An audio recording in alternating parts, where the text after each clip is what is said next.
Hey, this soup for breakfast doesn't taste great. It's too watery. Why is it like this?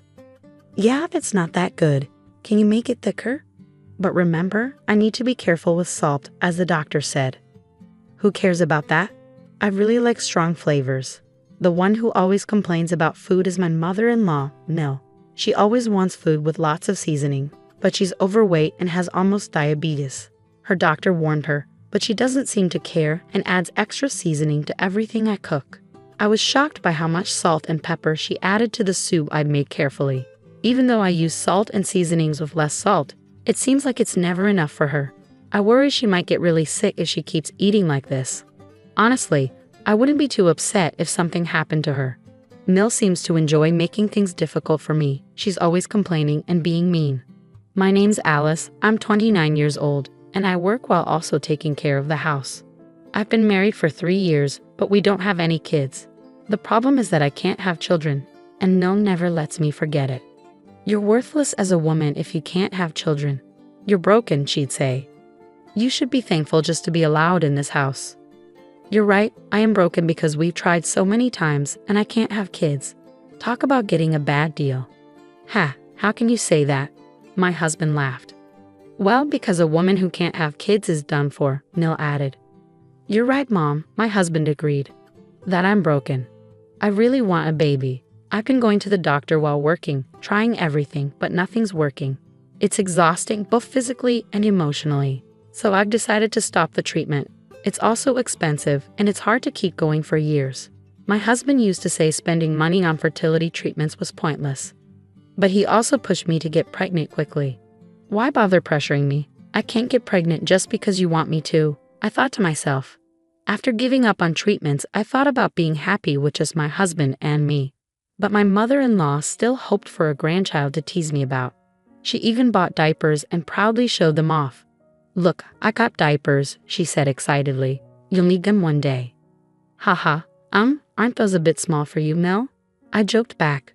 Haha, hey, these are for a baby, can't you see that? She replied. Well, I wouldn't know. I'm the broken woman who can't have kids, I retorted sarcastically. That's enough. Angrily, my mother-in-law stormed off to her room. Thank goodness, I thought, already tired from work and not wanting to deal with her mean comments anymore. It seems like she has nothing better to do than make my life miserable. We moved in with my in-laws after my father-in-law passed away a year ago. My mother-in-law was heartbroken. Then, around the same time, she was warned by her doctor about her risk of diabetes. That's why we moved in. My husband wanted to support his mom, but despite having diabetes, she's okay as long as she takes her medication and eats well. There's nothing to worry about, well, except that she often forgets her meds and eats whatever she wants. So her condition might worsen eventually.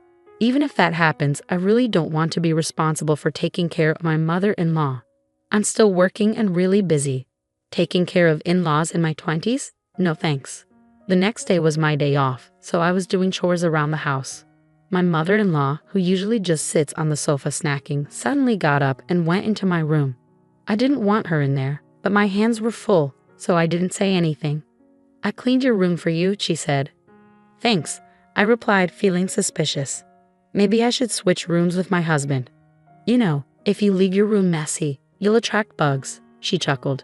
Sure, enjoy your clean room, I replied, feeling unsure about her intentions. My mother-in-law seemed to think I was grateful, which only made her behavior more suspicious. I had a feeling she was up to something. That night, I decided to sleep in my husband's room. He'd been away on business since yesterday, so he wouldn't know. Even if he finds out, I knew he wouldn't be upset. So, I made my choice. I work as a nurse with regular hours, so we have separate bedrooms. Part of it is because our relationship has cooled off. But mostly it's because I don't want to disturb him when I work night shifts. I waited until my mother-in-law went to her room, then I went to my husband's room. Okay, she's in her room, time for me to get some sleep too, I thought. And so, I ended up sleeping in my husband's room for 2 days. My mother-in-law started to get suspicious because I seemed too happy. She began asking strange questions. Are you sure you're not feeling any discomfort or anything? She asked. What do you mean? I replied, avoiding her gaze. Oh, never mind, she said, dropping the subject. Was there something she was wondering about? Avoiding eye contact, my mother-in-law ate her meal alone. I had the night shift that day, so I planned to relax at home before heading to work. But relaxing isn't really an option for me since my mother-in-law never helps around the house. She enjoys telling me what to do while she sits on the couch, eating snacks and reading Japanese comics for women. She's probably reading and plotting her next move to make her annoying daughter-in-law upset. I glanced at the cover of her comic. It was titled Epic Mother and Daughter-in-Law Swamp Battle in English. I couldn't help but roll my eyes at her choice of reading material. Eventually, my husband returned from his business trip, but it was already 10 p.m. GH. I'm exhausted.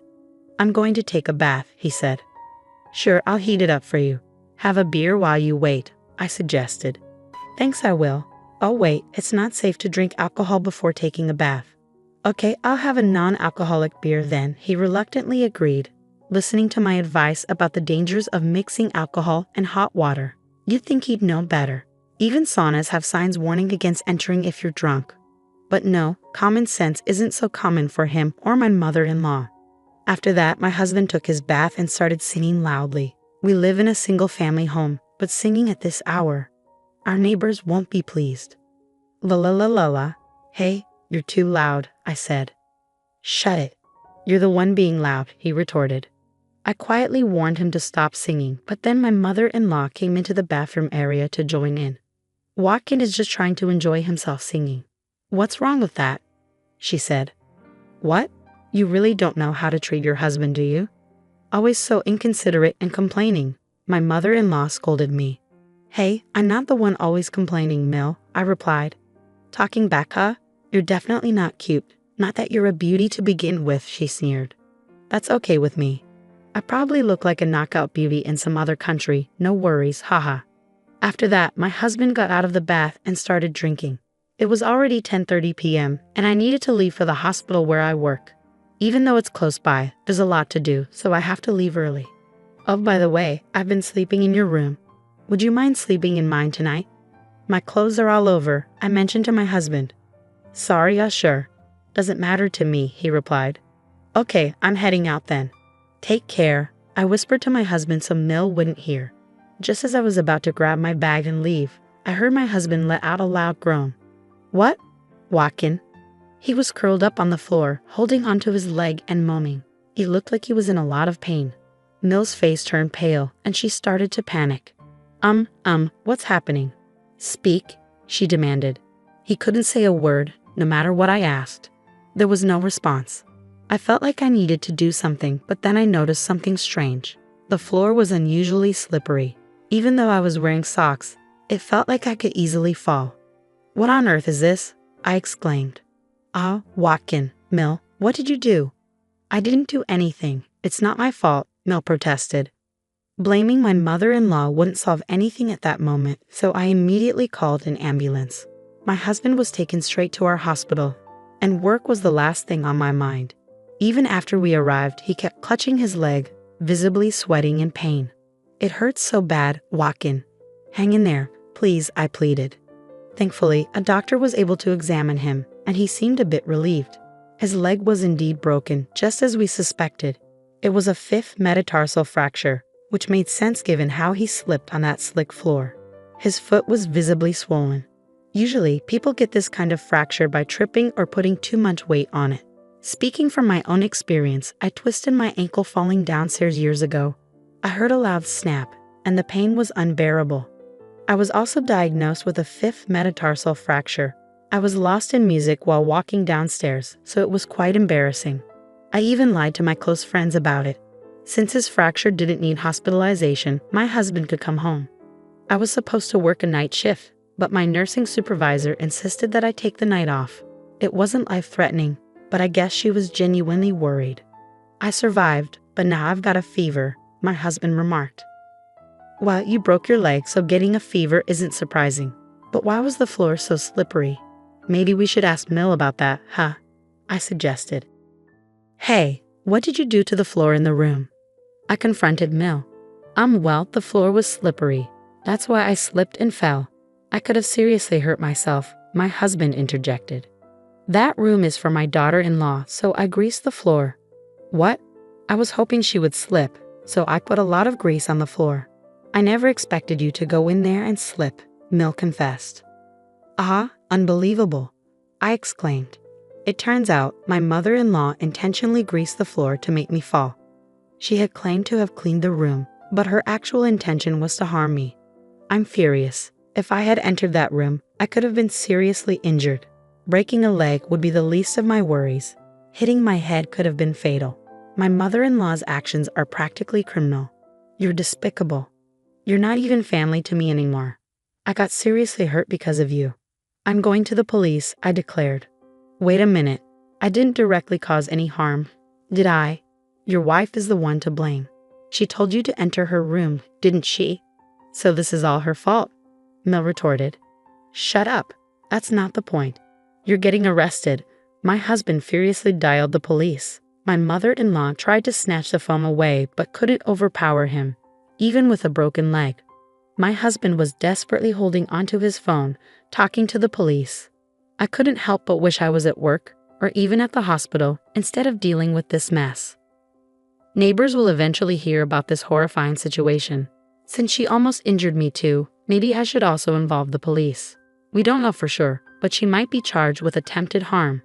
Wait now. I don't want to go to the police, Mill protested. Really? You knew the risks when you did this, or did you think you could just make me disappear from this world? I snapped. Well, I did think it would be better if you just disappeared. Wow, you're the worst. Your mindset is criminal.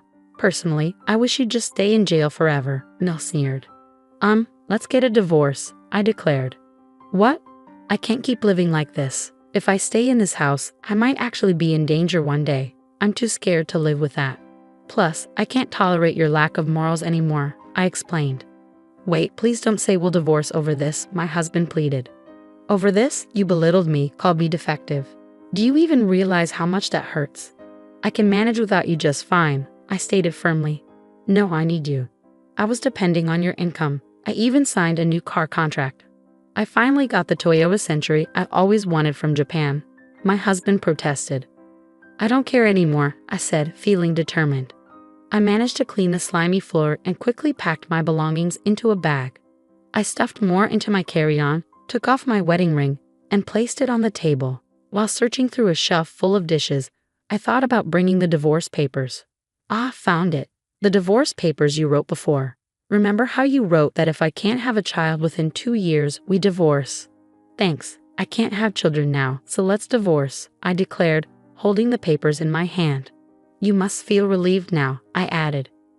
Wait, what about the loan for my Century? My husband asked. Who cares? I replied dismissively. I left the house and went straight to the hospital. The compassionate charge nurse didn't ask many questions when I showed up. She seemed to understand I had my reasons. Being a nurse, I can support myself without relying on a husband. I wondered why I endured being treated poorly by my in-laws, enduring their mean comments. The whole situation felt ridiculous, so I decided to focus solely on my job and stop dwelling on it. The next morning, I filed for divorce, and he's now my ex-husband.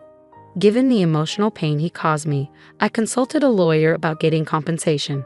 In the end, my ex-husband had to pay me, and I couldn't help but think serves you right. Since the police got involved, it seems the neighbors have been avoiding my mother-in-law because she blabbed about why my ex-husband broke his bone. Everyone thinks she's a terrible parent, which is understandable. My ex-husband no longer wants anything to do with her and seems to have kicked her out. Though there is some kind of survivor's benefit program, it doesn't pay much. She's been crying that living alone is impossible. She loves to eat, and because of her, our grocery bills were outrageous, so living on just the survivor's benefit would mean a very modest lifestyle. As for my ex-husband, I don't care what happens to him anymore. He mentioned something about taking out a car loan, but I have no idea what happened with that. I assumed he wouldn't be able to afford it on his salary.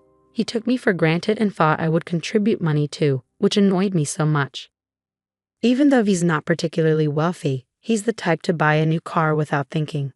Later, I started dating a doctor at the hospital, and 2 years after that, we got married and were blessed with a child, which felt like a miracle after all I'd been through. From now on, I'm committed to doing my best for my family.